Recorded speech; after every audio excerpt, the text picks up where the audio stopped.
All right, so welcome to another episode of Soccer Punch, where we punch out all the debatable issues happening in the world of sports. I have with me two gentlemen who will be debating the issues today on this particular edition. I have with me Force over here and also Courage, but then there will be some very, very interesting topics we'll be talking about. Today we'll be talking about the new Black Stars head coach that has been confirmed by the Ghana Football Association. And guess who has been appointed as the new Black Stars head coach? They say he is a scout talent.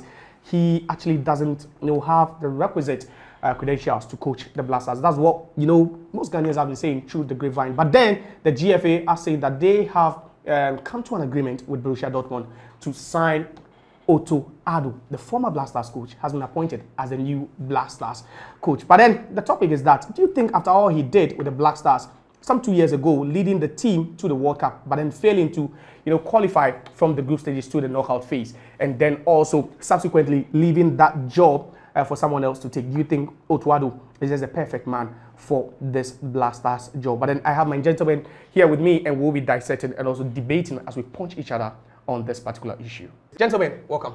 Thank you. Thank you. Coach Otto Addo, he's been there before. We saw what he did. It's a simple question we're asking. After what he did with the Black Stars, beating Nigeria, qualifying to the World Cup in Qatar, failing to advance from the group stages, the question is simple. Is Coach Otto Addo good enough? Is he apt to lead the Black Stars again? Force.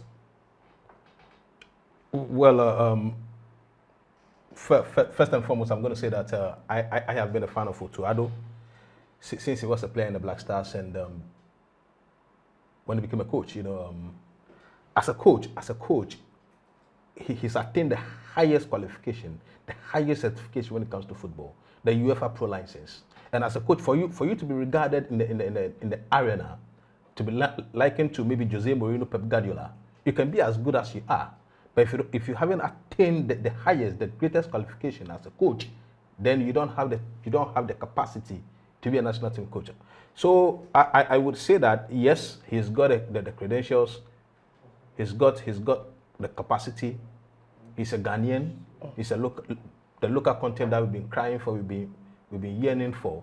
So yes, practically he's got what it takes to come back, not necessarily become the first, but to come back and be the Black Stars coach. Yeah, but then looking at his records with the Black Stars, he's been there before. If we are talking about someone with a rich CV, someone with a very, very, appealing resume. We had Chris Hughton just some few months ago, even considering that he has a superior, resume than Otto Addo. So what makes you think that after what our experiences with Chris Hughton, Otto Addo will be better at handling this team?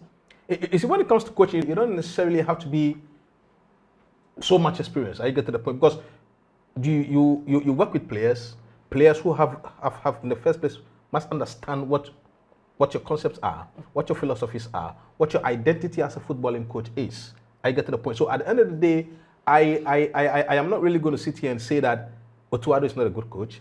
Yes, he hasn't got that experience yet. I get to the point. But if we do not give him that exposure, then who's going to give the exposure to him? Remember that he's the first.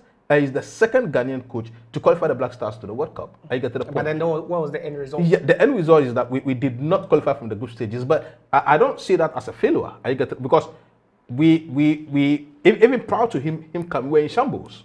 He came to steady the ship, went to the World Cup because nobody actually believed that we were going to go to Nigeria and then defeat Nigeria. But we went to Nigeria, beat them to their own game, qualify for the World Cup. Yes, we might not have been able to do well, which is a blot on our record. But at the end of the day, the clamor is that we need to have a Ghanaian coach. We need to have a local content. And you see, it's all about building capacity. I get to the point. We cannot be hiring these Serbians. We cannot be going out to hire foreign coaches because at the end of the day, they come in, they do 2-3 years, they are gone. But so far as we have the Ghanaian, the Ghanaian capacity, whatever Otto Addo does, the experience is going to remain in Ghana here. And I am very, very certain that his assistants are going to be Ghanaians.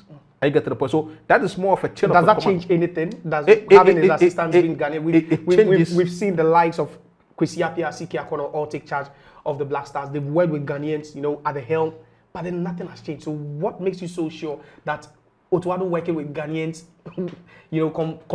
comprising of the technical team will change something? When it comes to football aspect, you see, the coach alone, the tactician alone is not going to change everything. The hierarchy from the FA, from the Minister of Sports, the GFA president, it trickles down. I get the point. So structures that are up are not good. You don't expect us to be performing wonders. But my point is that no matter how the structures are, a coach must be given time.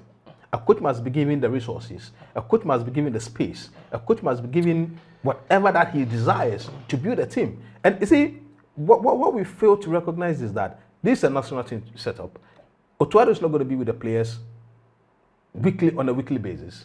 He calls them, he builds them up. I get to the point. So what I'm trying to say is that he has been there before. He has realized the kind of mistakes that he did. So what is going to be new?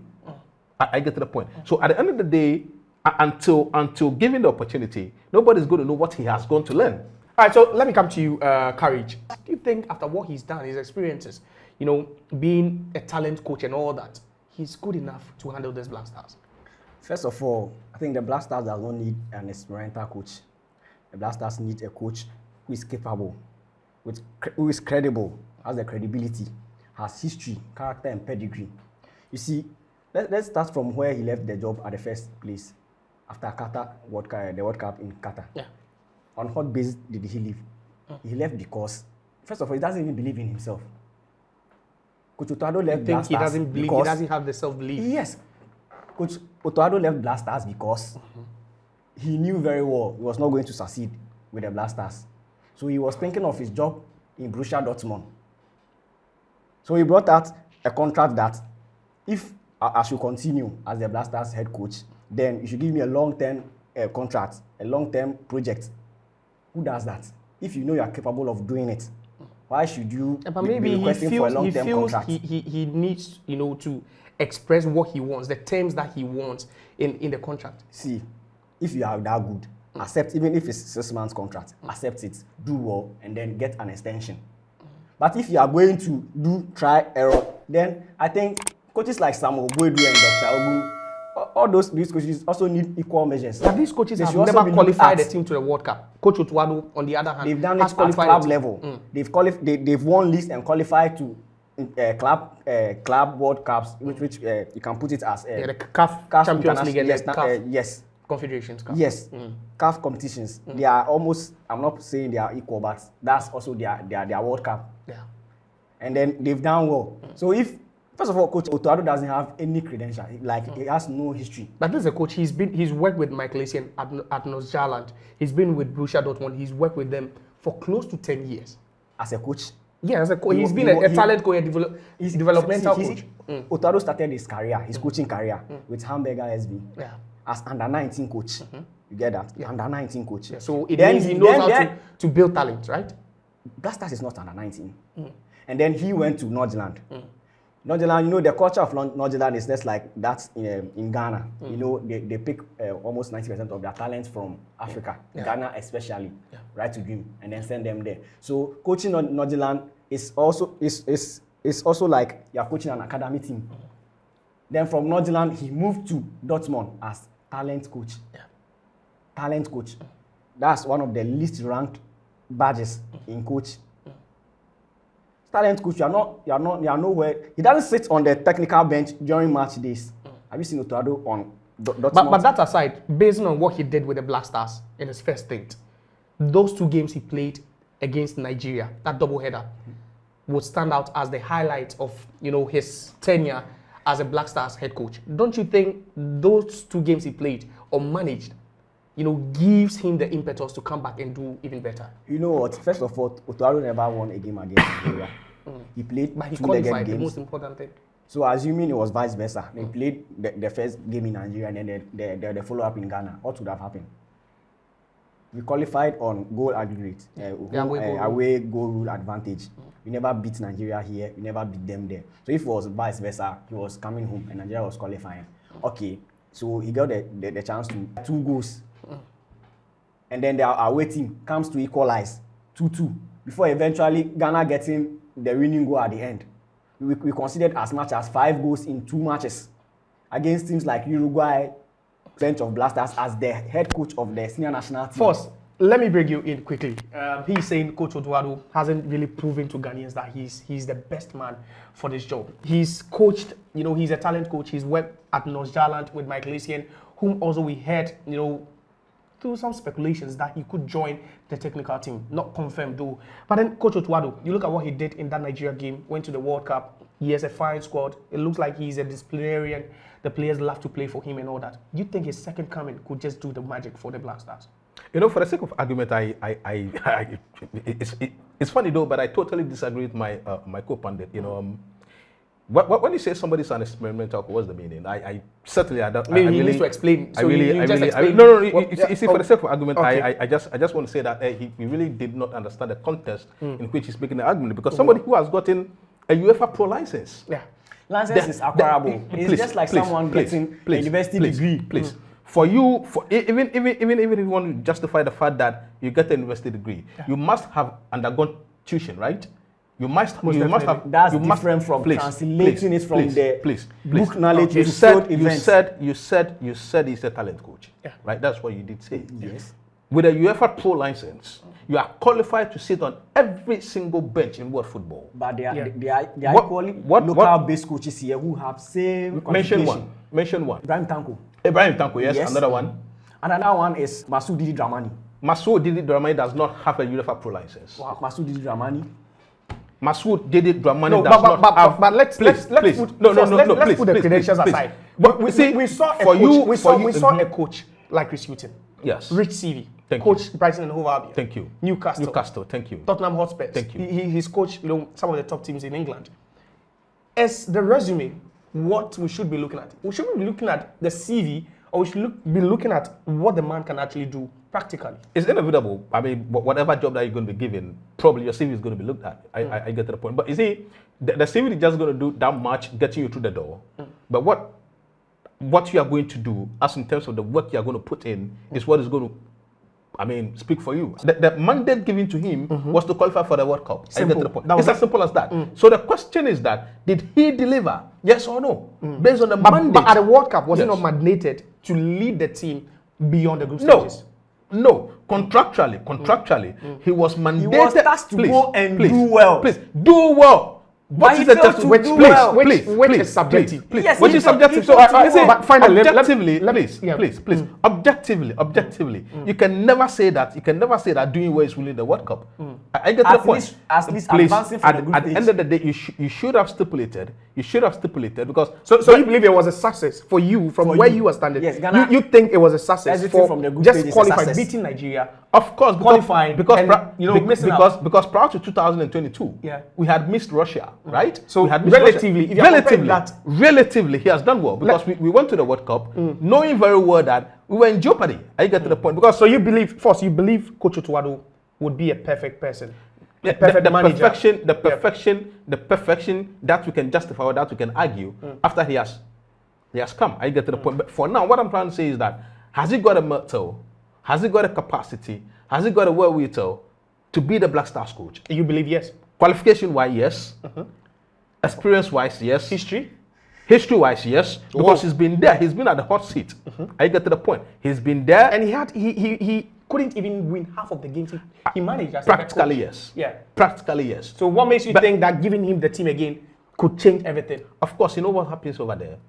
He knows the nitty-gritties over there. He knows the mistakes he's committed. He knows the successes he's achieved. So comparatively, should he be given the mantle again, he's going to correct his mistakes. That is what I believe. With regards to Coach Otto Addo, let's have your comment if you believe he is the best coach for the Ghana Black Stars. But then away from there, let's move straight to England, where there is also another issue that's been trending, and I believe that's given headache to the head coach of the Three Lions, that's Gareth Southgate, because pundits have been called to even give their take as to who should be starting at the right-hand side of attack for the Three Lions. Is it Bukayo Saka, who plays for Arsenal, or Phil Foden, who has been unplayable in recent times for Manchester City? He's been a revelation this season, and he has carried this team to several victories. But then that's the argument. If you are Gareth Southgate, whom are you going to play at the right-hand side of attack? Germany 2024 Euros is looming large, and I believe Gareth Southgate will still be in a dilemma. Gentlemen, Two fantastic players. Yes. Two great players with class. Yes. Phil Foden, and then also Bukayo Saka. Courage. Yes. If you were to be Gareth Southgate, which of these players will you deploy at the right-hand side of attack? First of all, in England perspective, if I were Gareth Southgate, I'll look at a player who has won it before with the national team, regardless of the stage or the group. Phil Foden has won the World Cup with England under 17, adjudged the best player in the same tournament. He's been to the Euros with the under 21 side, World Cup as well. He's been to Euros with the senior national team as well. He's a winner. He's an achiever. Club side, we all know he's won the Champions League. He's won the Premier League back to back. That's 3 consecutive times. If I'll have to choose between Saka and then Foden for that right hand side, I'm definitely going for Phil Foden, because when it comes to attacking threat, he's that in a very scary team like Manchester City, a team that not so many players will be guaranteed first 11, but Foden has made sure he has played up to 28 games this season, scoring some 11 goals and then 7 assists. When it comes to, let's say, natural football, technically, it's better off Saka in terms of dribbling. You think he's a better player than Bukayo Saka? If we look at the goal range, he has scored 11 goals without penalty. Saka, on the other hand, has scored 13 goals with 4 penalties. So let's subtract the penalties from the other goals. But if you're a coach, you are Southgate, you are going to the Euros, what would you require from either of these players that will make you go ahead and choose one over the other? What would you be looking at? Is it Foden's playmaking skills? Is it Saka's dribbling? What are you looking at? As we all know, Phil Foden can play as a right winger, left winger, from the middle as number 8 or number 10. And also, when it becomes critical, he can also play up front as a lone striker or supportive striker, which Bukayo Saka is limited to. The only position Bukayo Saka can play is the right wing side. And then to see from a player who has rise from the Manchester City setup from academy to the top level, see, there were a lot of competition in that team. With reference to a player like Kopama, he left because of playing time. But Foden kept his cool, kept consistency, and now here he is as the best, as the first choice right winger. So Foden, it takes something for Pep Guardiola to believe in a young chap, to maintain him, encourage him, give him minutes. So you believe Phil Foden has better potential to win the Ballon d'Or, even the world best player ahead of Bukayo Saka? Very possible. You see, I wouldn't be surprised if he wins the Ballon d'Or in the near future. First, let me bring you in. Phil Foden, Bukayo Saka. This has been a trending topic for more than 6 months now. The Euros is looming, and Gareth Southgate will have to make a decision and make it now. Who are you going with? Well, to start with, I don't even think this is a debate. You understand? Because No, it is not. It is not a debate. It is a non-starter. You get to the point, because the first question that you need to ask yourself is that since Gareth Southgate took charge of the England national team, who has been his right winger? Bukayo Saka. It's as simple as that. I mean, you see, but looking at current form, let's look at current form. Let's look at the numbers. Averagely, since Bukayo Saka came into the Arsenal team, he's averaged 30 games per season. I get to the point. If a coach doesn't trust you from age 18 to play for Arsenal, especially a coach that in the form of Arteta, if he has no trust in you, there's no way that he's going to trust you to play for Arsenal, right? And the performances that this guy has put up for the past 4 or 5 years has earned him that right. I get to the point. There's no debate. You see, when people say that, oh yes, Bukayo Saka is a one-trick pony, right? He only plays on the right flanks. Let me ask you a question. How many positions was David Beckham able to play? The right back and right wing. It's as simple as that. We have specialized, wingers. They are not supposed to be attacking midfielders. They are not supposed to be, left-sided wingers. But if you want to detail yes, their strengths as players, as right wingers, Phil Foden, Bukayo Saka, you wouldn't say Phil Foden is a better dribbler than Bukayo Saka? It's a non-starter. He doesn't even take on goal contributions, being direct. Please, it's a non-starter. I get to the point because when you look at the database this season, Mohamed Kudus is the best dribbler, right? Yeah. Followed by Doku. Yeah, Cherry. Followed by Bukayo Saka. Yeah. I get to the point. When it comes to dribbling, if that be the statistics, Saka is even better than Foden. But the statistics this season, but he adds more to his game. He unlocks defenses with passes. He has a slick touch. What is the addition? Yeah. What is the addition? What is the addition? We are talking about who has proven himself over the past 4 years. I get to the point. The 2020 European Championship. Yeah. Who was the go-to man? It was Bukayo. It's as simple as that. Did he deliver? But you just proposed the numbers of these two players since 2021. 3 years on. I think things has changed a lot. You see Foden, growing into a world-class player now. Foden is growing into a world-class player. Foden is growing into. That is why sometimes when it comes to the big matches, right, Bernardo Silva plays on the right for Man City.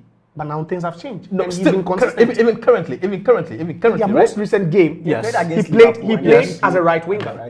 No problem with that. I get to the point. What I'm trying to say is that has he been consistently played on the right side of midfield or on the right side of attack? That's due to his versatility. No, please. So he plays. No matter how versatile you are, if there's a player better than you, right, going into a game, that player is going to hog the position that is most important. So to make this the approach of the coach. Maybe in this game, the coach wants to play him deep after the league title 5 times in the last 6 seasons. He's won the Champions League. The last 3 and the treble. Being coached by Pep Guardiola and plays with some of the best players in the world. You have another player who is yet to win a Premier League title, yet to win the Champions League. Is being coached by Mikel Arteta. You look at the quality of these two players. First, realistically, who are you going with? Would you tell me that Zinchenko, being part of the Manchester City squad over the past couple of years, is a better left back than Marcelo in his prime because he is part of a championship winning squad? Being impactful. When your impact. That is the point. That is the point. That is the point, right? Because there's one thing being a bat and one thing also being at the end of the day, at the end of the day, Zinchenko was never a starter with Man City. Last season, Phil Foden did not start the Champions League finals, right? Do you know the reason why? The coach doesn't trust him. This is a question we need to be asking ourselves. In the crunches of games, in the semi-finals of the European Championship, Phil Foden was there. I am saying to tell me if Bukayo Saka was to be in Manchester City, he would have started every single game for Man City. Who is going to bench him? Bukayo Saka? No, say who is going to bench him? That's the question. Phil Foden, of course. Based on what? Based on performances. What performances are you talking about? But let me tell you for a fact, this season he scored 4 penalties. 4 penalties, yes. Not missed one. That's more than for Foden. That is more than for Foden. Because if Foden were to be trusted with the penalties, there's no way you're going to tell me that either De Bruyne or Haaland is going to be taking the penalties while he is trusted. Right, so trusted because he is not. So it's still the soccer punch. We're still punching out those debatable issues, the topical ones, the very, very intriguing ones. Phil Foden, Bukayo Saka, one plays for Manchester City, one has won the Champions League in recent times, 3-peated the Premier League in the last 3 years, but then the other is still waiting to win his maiden Premier League title with Arsenal. 2 fantastic quality players, but if you were to be Gareth Southgate, which of these 2 players will you be taking or even fielding, ahead of the other? For Foden, Bukayo Saka. This has been the Soccer Punch. Thanks, gentlemen, for making time yet again, on this particular show. But then, to you out there, you can always, this is where we leave it to you. Then you just share your thoughts. Who do you think is a better player?